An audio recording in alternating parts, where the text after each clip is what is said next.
Okay, so what if your favorite podcast got hijacked? And what if the whole thing started because of a single really, really bad beer pun? Today, we're going to break down the anatomy of this absolutely wild digital heist. It's a true masterclass in social engineering, pure panic, and a heavy, heavy dose of 90s nostalgia. And that question, that's the exact moment it all hits them. You can just feel the horror dawning on the hosts of the podcast Cartridge and Quest. And the answer to that question? Well, unbelievably, it all goes back to a batch of home-brewed beer. So, this pun, IP-ddress, this is the key to the entire operation. You see, Mike, one of the hosts, he's stressing out about his home-brewed IPA. So he shoots off an email to what he thinks is some kind of tech support, asking if they can, get this, remotely add more hops to his beer. They write back, sure, just send us your machine's IP address. He thinks it's just a clever term they use. Nope, it was the trap. All right, let's meet our players in this drama. First up, we've got Trav and Mike, the unsuspecting hosts of this pretty wholesome 90s nostalgia show. And then we have Michael and Jeremy. They're the masterminds behind a podcast, literally, and I mean literally, called Steal Your Podcast. They basically set the perfect bait, and we're just waiting. And boy, did Mike fall for it. Hook, line, and sinker. All in the name of better beer, he hands over that IP address, which was, of course, the actual IP address. He basically just gave him the keys to the front door. And yeah, this is where things get completely out of control.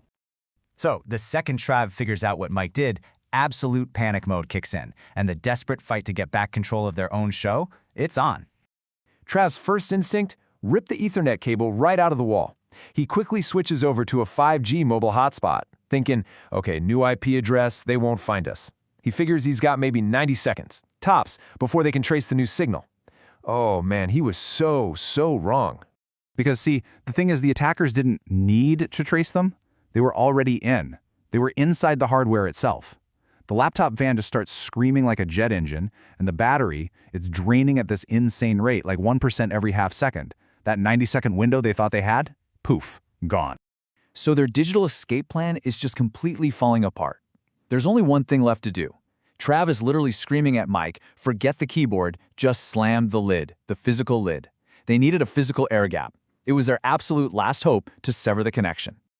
Okay, so they ditch the laptop. They retreat to what Trav calls their fortress, a totally separate Windows PC. His thinking was, hey, these guys are probably focused on Apple stuff. This machine has to be safe, right? Yeah, no. This next part just perfectly shows how wrong he was. Almost instantly, the mouse cursor starts moving, all on its own. Then, a notepad window pops open, and it starts typing out this message, nice try, boys. And just like that, their keyboard is completely locked. The whole siege was over in like seconds. But the final blow, the knockout punch, it wasn't some super complex virus. No, it was something way more ordinary, weaponized with just pure evil genius. Michael and Jeremy remotely triggered a forced Windows update. I mean, come on, that is just the lowest move in the book. And then they hear it, that classic Windows shutdown sound. The screen goes blue, and that's it. Trav and Mike are officially offline. The show, as they knew it, was over. So, with Trav and Mike completely knocked out of the game, the hijackers take over the broadcast feed. But see, their goal wasn't just to shut it down. No, they wanted to steal it. They wanted to become the new hosts.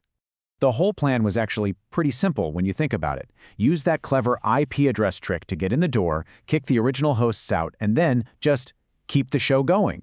Continue the whole 90s nostalgia theme, but, you know, do it their own way. And they don't even miss a beat. Michael and Jeremy just jump right in and launch their version of the show.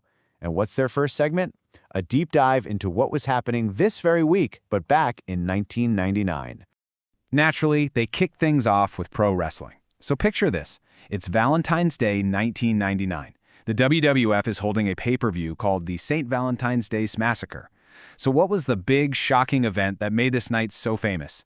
Well, this was the night that Paul White, you probably know him as the Giant from WCW, made his huge, shocking debut in the WWF. He literally exploded up through the canvas of the ring during the main event, and kind of by accident ended up helping Steve Austin win and secure his spot at WrestleMania XV.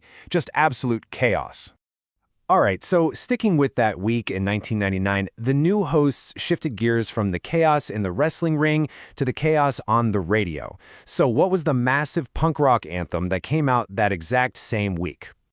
You got it. It was The Kids Aren't All Right by The Offspring. It dropped on February 9th.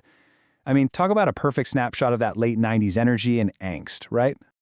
The new guys also got into some classic 90s debates. They had this segment they called a culinary kumite, which is basically a fight to the death. And the weapons of choice? They were split right down the middle. It was either Xena's iconic chakram or a Nintendo Power Glove that was ingeniously wired to a bomb. You can't make this stuff up. And of course, they had to tackle one of the biggest myths of 90s gaming. Blowing into the Nintendo cartridges to get them to work. We all did it. They talked about how, scientifically, the moisture from your breath was actually corroding the pins and making things worse in the long run. But hey, it felt like it worked every single time. And really, that's all that mattered, wasn't it?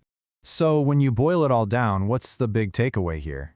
I mean, yeah, it's a hilarious story, but it's also a pretty powerful lesson about cybersecurity, right? You can have the best firewall in the world, but it doesn't matter if the weakest link is just a person. Especially a person who's easily tricked by a clever pun about beer. And that really leaves us with one last kind of weird thought. The hijackers, they kept the show's theme going, they just brought their own personalities to it. So let me ask you, if the hosts of your favorite show were just seamlessly replaced one day, how long would it take you to figure it out? And honestly, would you even mind?